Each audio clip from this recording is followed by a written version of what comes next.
Level 1. The recruit. You're 19. You didn't stumble into this. You applied 3 times. First 2, you failed the fitness test. It's the 3rd time, you barely passed.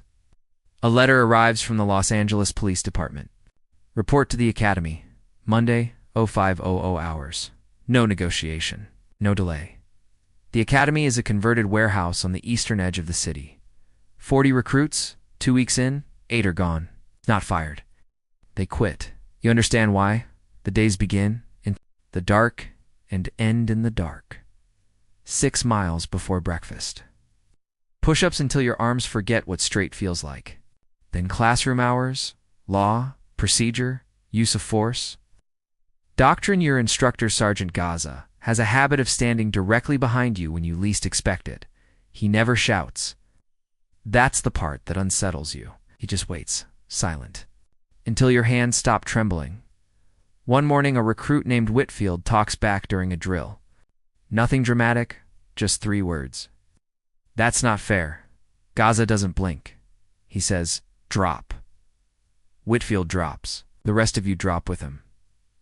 Whitfield is gone by Friday. You say nothing for the next 6 weeks. You learn what the silence costs. You learn what it saves. By graduation, there are 23 of you left. You're handed a badge. It's heavier than you expected. Level 2, the patrol officer. You're 21, 2 years of patrol. This is mandatory before SWAT will even look at you. Your beat is East Compton. Night shifts, mostly. You ride with a veteran named Eloqua who has 15 years on the job and a habit of eating cold tamales at 3 a.m. He never rushes. You ask once why he moves so slow when a call comes in. Because the ones who sprint toward every call, he says, burn out or get hurt. You pace yourself, or the job eats you. You respond to a domestic in an apartment complex off Wilmington Avenue, 3rd floor. You knock, the door opens 6 inches, chains still on. A woman stares at you through the gap. Her eye is swollen shut. She tells you everything is fine. You write the report exactly as it happened. You document the injury. You document her words. The report goes nowhere. You write another one 2 months later. Same address. You learn that the law and justice are 2 separate roads that sometimes cross and sometimes don't. At the end of year 2, you submit your SWAT application. Eloqua signs your recommendation letter without being asked. You'll be good at it, he tells you. You don't panic. It matters more than anything else. Level 3, the SWAT candidate. Your 2-3 SWAT selection is 5 days. They call it assessment week. You call it something else by day 3. It begins with a timed obstacle course at 0430 before sunrise. Then a shooting qualification, 80 rounds, moving targets, low light. Then a written psychological evaluation.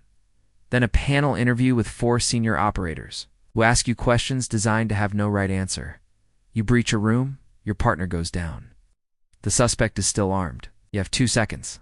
They watch your eyes while you answer. On day 4, they run you through a simulated hostage scenario in a decommissioned school building in Gardena.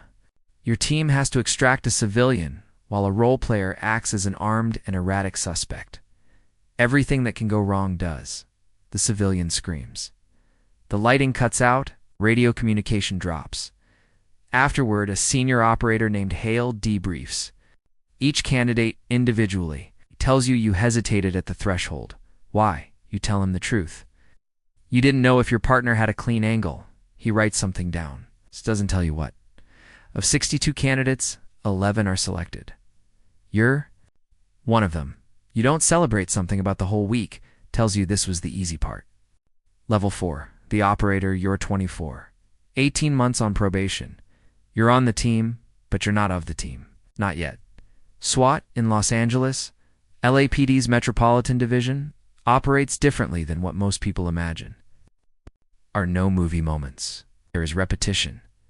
You drill the same entry pattern hundreds of times until your body does it without your brain's permission. You train in abandoned buildings, parking structures, shipping containers, repurposed as room. Mock-ups. You drill close quarters combat with Sergeant Reyes, a former Army Ranger, the patience of a man who has nothing left to prove. Your first live call-out is a barricade situation. A man with a rifle has locked himself inside a motel room in Venice. You're positioned at the east corner of the building. You hold for 4 hours. The negotiator talks amount. You never fire a round. Some of the newer guys are visibly disappointed. You're not. Hale once told you during selection, a SWAT call-out where nothing happens is a perfect call-out. You're starting to understand what he meant. By month 14, you stop being watched quite so closely. By month 18, your probation ends. Nobody makes a speech. Reyes just nods at you across the briefing room. That's enough. Level 5. The operator, you're 26. You are now a full SWAT operator. You've been on 31 callouts. You've fired your weapon in the field twice. The work is not what television made it, between callouts. There are thousands of hours of training. Rope descents from rooftops, explosive breaching certification, hostage rescue scenarios, underwater search calls, night vision operations, medical training, tourniquets, chest seals, needle decompressions. You become fluent in all of it. There's a call out in Boyle Heights. Active shooter, elementary school. The call comes at 11:14 a.m. You're in the van before the briefing is finished. Your team moves through a side entrance in under 90 seconds. The building is already evacuated. The shooter is barricaded inside a supply closet off the gymnasium. You hold the corridor. The negotiator works for 40 minutes. The door opens. Hands come out first.